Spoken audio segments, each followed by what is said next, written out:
आप में से कितने लोग हैं जो बहुत एक्साइटेड है आज के सेशन को लेकर के? तो अब मैं जैसे ही आपको नाम बताऊंगा उनका, जो हमारे आज के गेस्ट हैं, तो आपका जो एक्साइटमेंट लेवल है वो और बढ़ जाएगा। ये बताने से पहले कि गेस्ट कौन है, मैं आपको थोड़ा सा बताता हूँ YouTube के बारे में। YouTube में क्या है कि पूरे वर्ल्ड की अगर बात करी जाए तो करोड़ों चैनल्स हैं जो अलग अलग जॉनर्स में हैं, अलग अलग कैटेगरीज में हैं। उसमें से दो बड़ी कैटेगरीज है, मोटिवेशन और एजुकेशन। पूरे वर्ल्ड में जो वर्ल्ड का नंबर 1 मोटिवेशन चैनल है वो मेरा है, और जो वर्ल्ड का नंबर 1 एजुकेशन चैनल है किसी इंडिपेंडेंट क्रिएटर का, वो उनका है, जो कि हमारे गेस्ट हैं। उनके 17 मिलियन से ज्यादा सब्सक्राइबर्स हैं। Please Khan sir.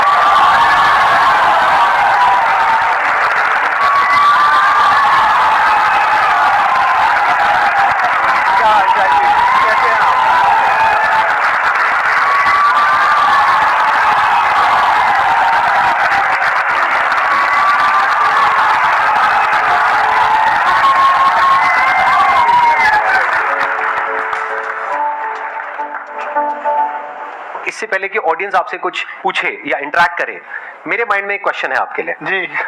जो बच्चे हैं वो आपके इतने दीवाने क्यों हैं, इतने पागल क्यों हैं आपके पीछे? मतलब मेरे कमेंट सेक्शन में भरा पड़ा था, खान सर कब आएंगे, खान सर कब आएंगे। मतलब ऐसा क्या जादू कर दिया आपने बच्चों के ऊपर? ये सवाल हम आपसे भी पूछते हैं, हमारे पे भी इतना कमेंट है, इतना मेरे तो ऑफिस में लोग चले आए कि सर कब जा रहे हैं। अच्छा। क्योंकि हम लोग का तो एग्जैक्ट है वही पढ़ाना है। हाँ।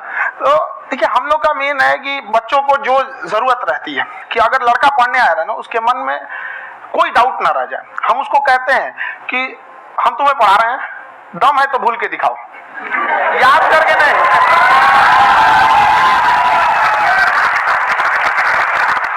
आप जिस प्राइस पॉइंट पे पढ़ा रहे हैं, आई थिंक वो सबसे कम है, वो बहुत ही कम है। सर, ये जो फीस का कल्चर है, हाँ। ये हमारा इंडियन कल्चर नहीं है। हमारा इंडियन कल्चर गुरु दक्षिणा है, उस हिसाब से वो सही है। ऑक्सीजन जैसे जिंदगी के लिए जरूरी है, वैसे एजुकेशन जरूरी है। कोई ये नहीं कह सकता कि पैसे की वजह से वो खान सर के यहाँ से लौट गया। क्या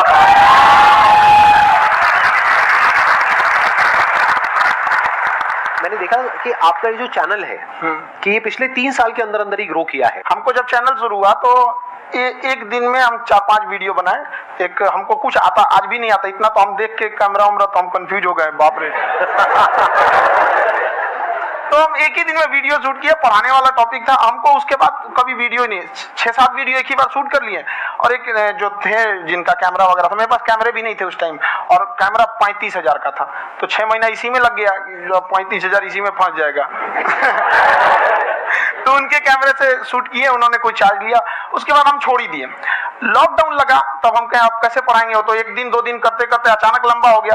तब हमको याद आया कि ओहो, मेरा एक चैनल भी है वहां पे। तो उस समय उस पे लगभग 30,000 सब्सक्राइबर हो चुके थे। तो जैसे लॉकडाउन लगा तो उस पे पढ़ाना चालू किया, और पता नहीं क्या लोगों को पढ़ाई में इतना इंटरेस्ट आ गया कि आपका स्टाइल ऐसा है थोड़ा सा। आप आई थिंक पढ़ाई के साथ साथ में जो बीच बीच में आप थोड़ा बहुत छोड़ते रहते हैं ना, मतलब जो एंटरटेनमेंट चलता रहता है। ये बात हम देखिए, जब हम गुलाम थे ना, तो अंग्रेजों ने एक चाल चला था कि भारत को हम फिजिकली गुलाम रखेंगे 100-200 साल, मेंटली 1000 साल कर देंगे। उन्होंने पढ़ाई का मॉडल चेंज कर दिया।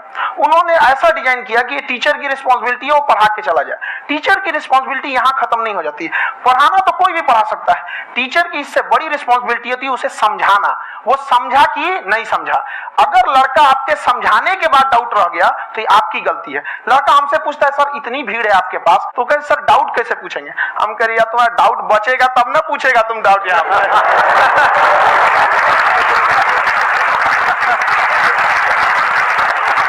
कॉन्फिडेंस नेक्स्ट लेवल है आंसर का, मानना पड़ेगा। और शायद यही वजह है इनकी जो ग्रोथ है उसका। किसी ने शायद सपने में भी नहीं सोचा होगा कि पिछले 2 साल के अंदर अंदर जो आपके चैनल की ग्रोथ हुई है, जैसे आप खुद ही बता रहे हैं कि लॉकडाउन के टाइम पे आपके 30,000 के करीब सब्सक्राइबर्स थे, आज की डेट में 17 मिलियन है। और मेरा एक क्वेश्चन और है, इससे पहले कि ऑडियंस में से आपसे कोई क्वेश्चन पूछे, कि कई बार आप ऐसे भी टॉपिक्स टच करते हैं जो थोड़े से कंट्रोवर्शियल है या थोड़े से सेंसिटिव है, जिसके ऊपर बात करने की हिम्मत आई थिंक बहुत ही कम लोगों में है। तो आपको कभी ये नहीं लगता है कि कहीं ज्यादा तो नहीं हो रहा है, इसको थोड़ा रोक देते हैं, थोड़ा कम कर देते हैं, क्योंकि कोई लाइन ही नहीं है वैसे तो बोलने को, तो आप कुछ भी बोल दो, कितना भी बोल दो। हुई है कंट्रोवर्सी बहुत बार। एक्चुअली बचपन से हमको फौज में जाना था, और फौज वालों के लिए ये सब मायने नहीं रखता, उसको करना है मतलब करना है, तुम सामने कुछ भी रहो, डजंट मैटर।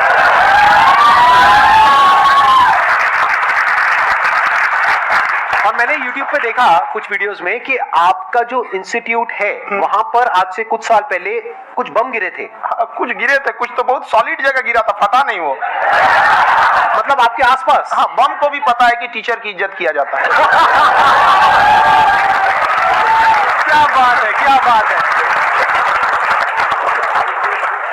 मैं समझ पा रहा हूँ कि ये आपके अंदर जो एटीट्यूड है ये कहां से आ रहा है, क्योंकि आप बचपन से ही फौज में जाना चाहते थे, तो आप जंग के मैदान में ही खड़े हैं एक तरीके से। बस फर्क ये है कि आपके हाथ में कलम है, हथियार ना हो करके। हथियार से एक आदमी की जान जा सकती है, हाँ। कलम से बहुत ताकत होता है। शिक्षा एक ऐसा हथियार है ना, हर कुरीतियों से लड़ सकता है, हर तरह की समस्याओं से, और ये एक ऐसा हथियार है, मेटल डिटेक्टर में भी नहीं पकड़ाता है।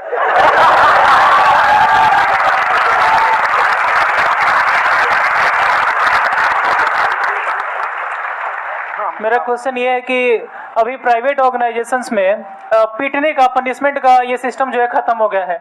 हम आपके वीडियो में देखे हैं सर कि आप एक बड़ा सा रोल रखे रहते हैं, पुलिस वाला लाठी है वो, पुलिस वाला लाठी है, और स्टेज पे बुला के बच्चों को उसी से धुनाई शुरू कर देते हैं मस्त एकदम से, है ना। तो सर मतलब कि बच्चे मतलब कि डरते नहीं है आपसे, और इस तरीके से कैसे कनेक्टेड है आपसे, है ना। और एक और क्वेश्चन सर, यूपीएससी का जो आप अपना बैच स्टार्ट करने वाले हैं, ठीक है, उसके बारे में बताइए सर, क्योंकि मुझे मतलब कुछ इशू करना है सर, ठीक है। और संदीप सर को देख लिए, मेरा तो वैसे ही हो जाना है।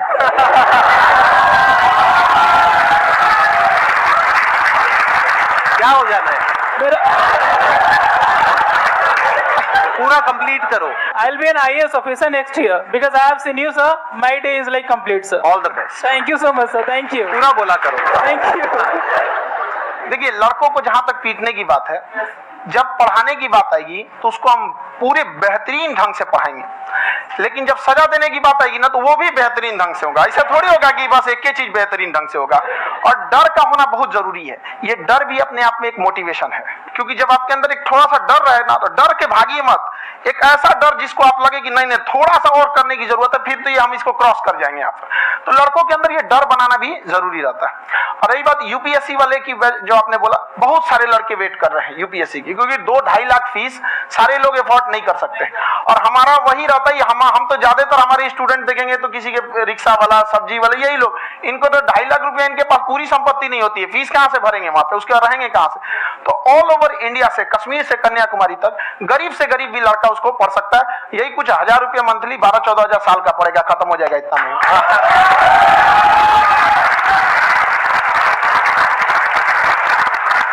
ये जो डंडे वाली बात इन्होंने कही, ये सच है? मतलब आप सच में एक डंडा रखते हो? पुलिस का ही है वो। और मारते हो?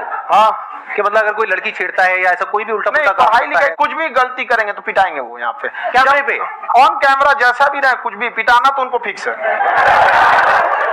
एक तो कोई मतलब विधायक जी थे, उनके लड़का को पीट दिए, तो चला दल बल लेके अपना वहां पे।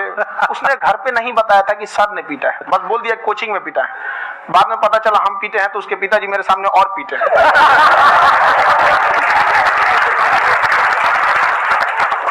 सर, आपका सबसे बड़ा डर क्या है, आप दोनों का? फौजी को डरे नहीं लगता है, बाकी अफसर से पूछिए। आज के सेशन से पहले कोई डर नहीं था, लेकिन अब मुझे इनकी डंडे वाली कहानियां सुन करके डर लग रहा है कि कहीं मैंने गलती से कुछ बोल दिया और इन्होंने कहीं पीछे कुछ रखा हुआ है, और यहीं आ करके अगर इन्होंने मेरी पिटाई कर दी तो बहुत बुरा हो जाएगा। तो इसलिए हमको थोड़ा डर लग रहा है।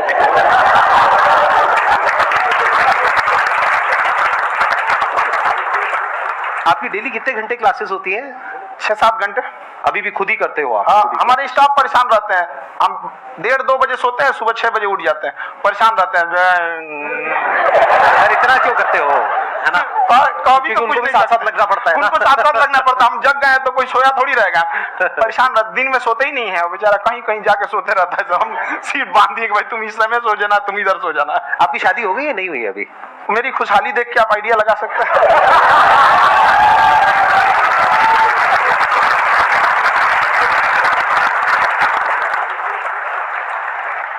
First of all I would like to say sir thank you so much to you and to your team कि आपने मुझे यहाँ आने का मौका दिया। एंड सर अब तक मैंने आपको सिर्फ फ़ोन या लैपटॉप में ही देखा है दोनों को, आज फर्स्ट टाइम लाइव देख रही हूँ तो बहुत अच्छा लग रहा है। तो मेरा क्वेश्चन ये है सर आपसे, जब हम लाइफ में कोई डिसीज़न लेते हैं कि हमें ये पर्टिकुलर चीज़ करनी है, और क्योंकि हम डिसीजन लेते हैं तो हमारी आदत है कि पहले हम 4 लोगों से पूछते हैं कि तू बता तेरी क्या राय है, तू बता तेरी क्या राय है। तो उनमें से अगर कोई हमें कह देता है कि ये बेकार डिसीजन है मत कर, तो हमारा माइंड कहीं ना कहीं डाइवर्ट होने लगता है और उसकी वजह से हम अपना डिसीजन चेंज कर देते हैं। तो मेरा क्वेश्चन ये है कि कैसे हम अपने डिसीजन पे स्टिक रहे, कैसे हम जो दूसरे के ओपिनियन है उनको अफेक्ट ना होने दें अपने ऊपर। दूसरे से सलाह लेने से पहले एक बार खुद उस पर रिसर्च कर लेना चाहिए, ताकि आप सामने वाला क्या सलाह दे रहा है आपको समझ में आना चाहिए। यहाँ पर ऐसा नहीं है कि कई बार ऐसे होते हैं कि दूसरे वाले को एक्सपीरियंस होता है, तो अगर आपको पहले से आइडिया है, उसके बारे में आप बेहतरीन ढंग से रिसर्च किए कि क्या इसमें प्लस पॉइंट है क्या निगेटिव है, उसके बाद आप किसी से सलाह लेने जाइए। ये नहीं कि मन में सीधा बता गड़बड़ा जाएगा। तो वहां पे पहले आपको R&D करना पड़ता है, समझा कि नहीं। और जिंदगी हो या गाड़ी, जीतेगा वही जो टाइम पे गियर चेंज कर रहा है। तो डिसीजन चेंज करना बहुत ज्यादा गलत है। इन्होंने बहुत अच्छी बात कही है और मैं इसी बात पे थोड़ा सा और ऐड ऑन करूंगा कि ये जो आपने कहा ना कि अपने डिसीजन पे स्टिक कैसे रहें, ये कोई अच्छी क्वालिटी नहीं है, क्योंकि टाइम टू टाइम आपको अपने डिसीजंस को चेंज करना होता है। जैसे आपने 4 लोगों से डिस्कस किया, कोई इंसान कुछ पॉजिटिव बोल रहा है, कोई नेगेटिव बोल रहा है, उससे फर्क नहीं पड़ना चाहिए। डिपेंड ये करता है कि वो जो बोल रहा है उसका बेसिस क्या है, क्या वो किसी नॉलेज या एक्सपीरियंस के बेस पे बोल रहा है या ऐसे ही कुछ भी बोल रहा है। ऐसे ही बोल रहा है तो फिर उसकी बात पे ध्यान क्यों दे रहे हो। अगर किसी नॉलेज या एक्सपीरियंस के बेस पे बोल रहा है, फिर चाहे वो पॉजिटिव बोल रहा है चाहे नेगेटिव बोल रहा है, दोनों ही मायने रखता है। उसके बाद में रिसर्च करनी है और फिर रिसर्च करने के बाद में फाइनल डिसीजन अपना खुद का होना चाहिए। अब वो डिसीजन उससे अलग भी हो सकता है जो आपने पहले लिया था, और वो सेम भी हो सकता है। सर मेरा क्वेश्चन दोनों से है आपसे, how to deal procrastination and laziness. हमारा ब्रेन है ना, ये बहुत आलसी टाइप का, इसको आराम खोजना पसंद है। अब थोड़ा सा भी अब इसको आराम की ओर लेके चलेगा ना तो फिर उधर ही रहेगा। अब सोचेंगे 10 मिनट आराम कर लेते हैं ना, तो 10 मिनट 2 घंटा बना देगा। उसको टॉर्चर कीजिए, चल 10 मिनट बाद में। उसको आप उस पर हावी में, वो कह रहा है कि हमको आराम चाहिए, आपको हाँ आराम मिलेगा, पहले काम फिर मिलेगा आराम।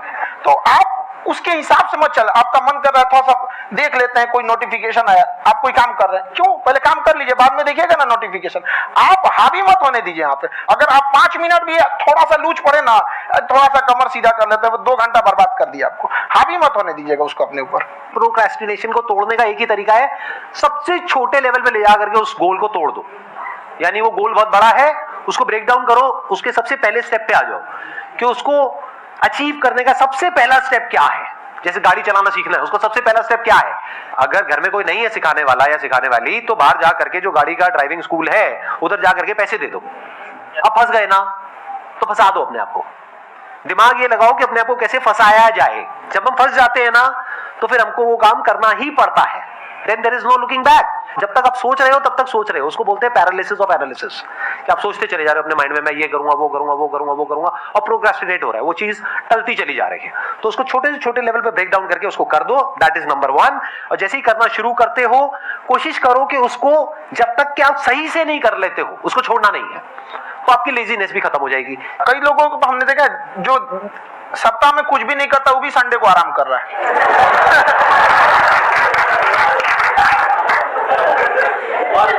वैसे कहा भी जाता है कि अगर कोई काम आपको करवाना है ना तो ऐसे किसी इंसान को दो जो बिजी है। हाँ। ऐसे आदमी को मत दो जो खाली है। ये परफेक्ट एग्जाम। किसी को भी आप देखिएगा जिसको आप कहते हैं कि मतलब थोड़ा ठीक ठाक आप समझते हैं कि नहीं ये बहुत आगे निकल, वो एक काम को खत्म करने के बाद कभी आराम नहीं करेगा। एक काम खत्म हुआ उसको लगेगा हाँ एक खत्म हो गया, अब दूसरा करना चाहिए। और वही जिसको देखिएगा एक खत्म हो गया और आराम करना चाहिए, कभी नहीं, लाइफ में आखिरी सांस तक।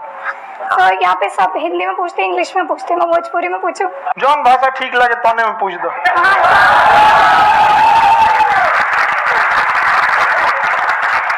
सर ये पूछे के चाहते नहीं कि जैसे हमने के पढ़ाई करी नहीं सर, तो कभी कभी डेली टारगेट्स जो होला वो कंप्लीट ना होला।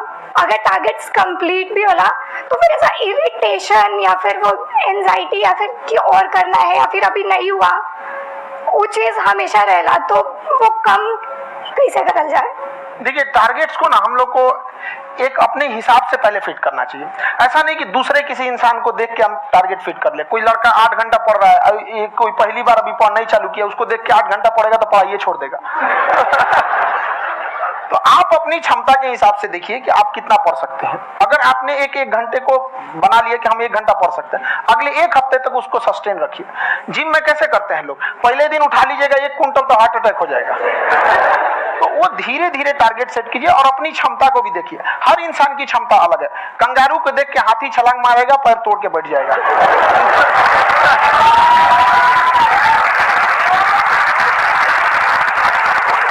अब संदीप सर का मोटिवेशन देख के इसका मतलब क्या कि ट्रेन के आगे खड़ा हो जाएंगे, ढकेल देंगे तुमको। हालांकि ऐसा कर देते हैं, लेकिन ऐसा करिएगा लोग नहीं।